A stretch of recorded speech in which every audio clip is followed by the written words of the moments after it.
One of my most viewed videos on this channel was spray painting this car here, this Forester, with rattle can. They used primer and clear coat to kind of replicate Audi's Nardo Grey. And one of the most common questions I get on that video and in person is, how is the paint holding up? Well, it's been about 18 months since I painted this car. It's here for a bit of work. I thought I'd show you around. So for anybody who doesn't know, I ended up selling the Forester to a friend of mine who was kind of following the process. She really liked the car and she wanted to buy it off me.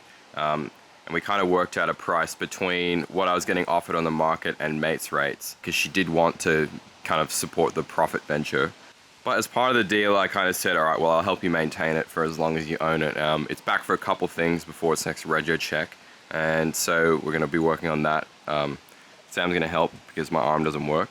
But I thought this was a perfect opportunity to have a look at the paint. From kind of street distance, honestly, it's held up all right. And you'll see there's plenty of defects in it, as we can kind of imagine. This has been in about 6 low-speed accidents since I sold it, so the bumpers are a bit shab. It's definitely still better than it was when I got the car, although definitely not perfect, and I'll walk you through that right now. So the main thing affecting the paint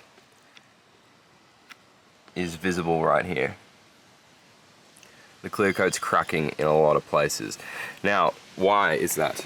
Honestly, lack of knowledge on my part. So this is an acrylic clear coat, and the primer I use is enamel. I've learned some things since doing this project. That's what it's all about, of course. It turns out you can't really mix those two because the oils in the enamel don't like the water-based acrylic, and it kind of causes this cracking effect, especially on panels that are kind of subject to the elements. So you'll notice this curb side is pretty chill. Very minor, sort of shallow cracking. Curb side's okay, but when you get to these higher points, you really start seeing the effects of nature there. A bit shabby here, a bit shabby where I probably didn't spray it quite well enough. I can't remember if I had the wiper on or not.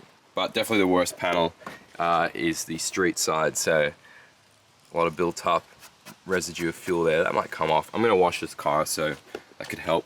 And then around the key barrel, you can see this kind of stress fractures kind of coming out radially. Bonnet's probably the worst one. Even when I painted this thing, I wasn't really happy with the bonnet. And now, with the combination of that plus the sun, not faring too well. It's like you can probably hear it. It's like a physical indent. Bumpers wise, now I didn't clear coat the bumpers, I just sent some spray paint on them, so I'm gonna do them again. As I said, this car has been knocked around quite a bit. For 120 bucks, it looks as you'd expect, but also for 120 bucks, after 18 months to still look better than it did, you know, with an owner that doesn't really care how it looks, fair play, I reckon. Honestly, I don't think this was a bad decision on this car, considering its overall state. So what is this car here for? Well, definitely hasn't had an oil change since I sold it. I'm gonna do oil filter. But the reason it is here is for front shocks and lower control arm bushings on the front, which are pretty badly worn. Engine oil is finding its way out in a couple places. We're just gonna give it a wash and, you know, I reckon this has got plenty of life in it. Engine's still strong. Gearbox is actually better than it was. I don't understand how, but when I owned this, it did make a really bad whining noise, and it has gone away with no maintenance. Just, like, explain that. Just a bit of a medium service, so let's get started. What's the problem? It died. What you drawing? The self-portrait. Self-portrait. Nice. Yeah. There you go. Looks great. Right. Got all this stuff to go on. Got my helpful engraver. You know how to do everything except this.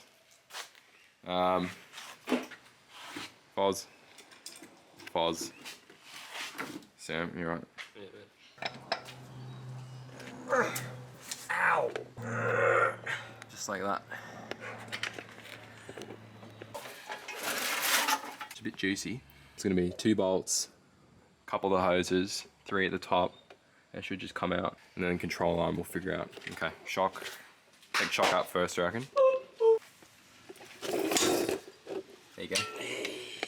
That wasn't too bad. Imagine stuff being in the place where I remember putting it. Crazy. Where the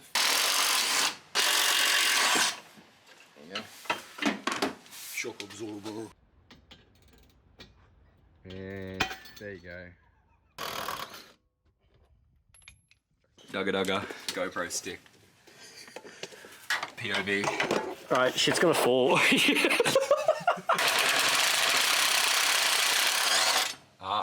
Yeah, Okay. it's ready to go. What? Oh yeah? Yeah, control arm. No control. Jeez. Yep, factory torque spec.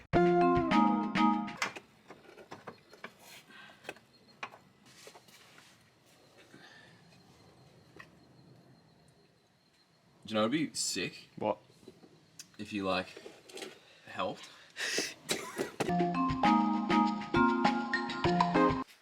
Sup? No lighting. Sup, subscribers. Subscribers. So okay, I had a bit of a aside yesterday.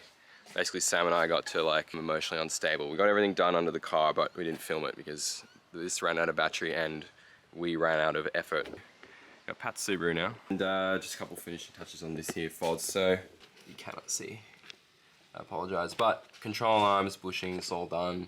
Ball joint on that side.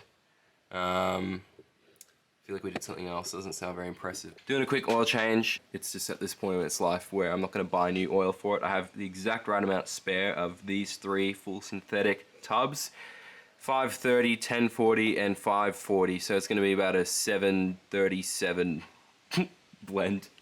It had a full flow design body kit, Yeah. which looked pretty chat on that car. It doesn't suit it. No. Flow's hit and miss. Flow's good on Yeah. Volkswagen. That was, sorry. It does.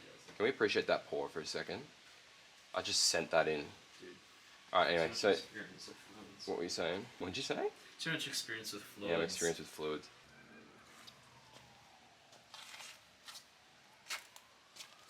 This is yet another new day. Again, didn't really film the Forester yesterday. Brake bleeding, not that interesting. Long story short though, Forester passed, Rego's all good. Yeah, good for another year. What I'm going to do to fill this video up is a little fun job on the nearly complete E39. Kind of hard to explain on camera, so I'm just going to show you. So on the E39, I have this rather fetching floral fabric in place of the wood trim because I don't really like the wood trim on this. It's triple brown, it's a bit too much. It cost me $1.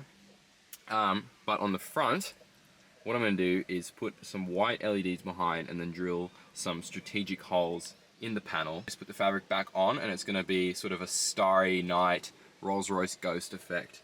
I'll put a picture in just for reference. And I'm going to run it off the radio switched power. So it is on whenever the car is. If I drive through a tunnel, I'll see it even if my headlights aren't on or something like that.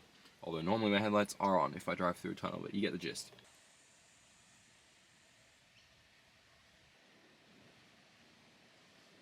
It's come to my attention that that should be there and that should be there. But what can you do other than redoing it? Can't find my lighter. Imagine stuff being in the place where I remember putting it. So we're just gonna do a quick little... There you go.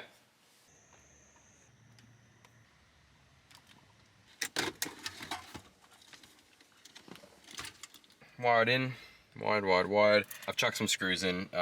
They literally fell off within 2 minutes on this foam material, which is fair enough. So they are now screwed in just superficially into this first layer of rubbery foam stuff. Should be right. So in theory, if I reach around, a second. What now? Sick, we're all good. Bit hard to see in this daylight. If I take the focus off, you can see. They are lighting up on ignition, which is what we want.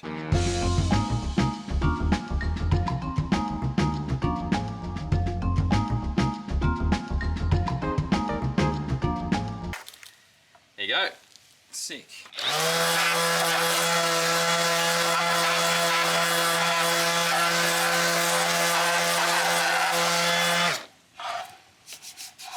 120 grit, get all that off.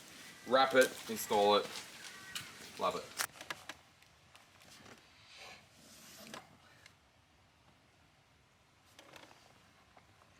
I can only see 3 of like 50. I'm gonna fix this, and the next thing you will see is this at night, and we'll find out how it looks.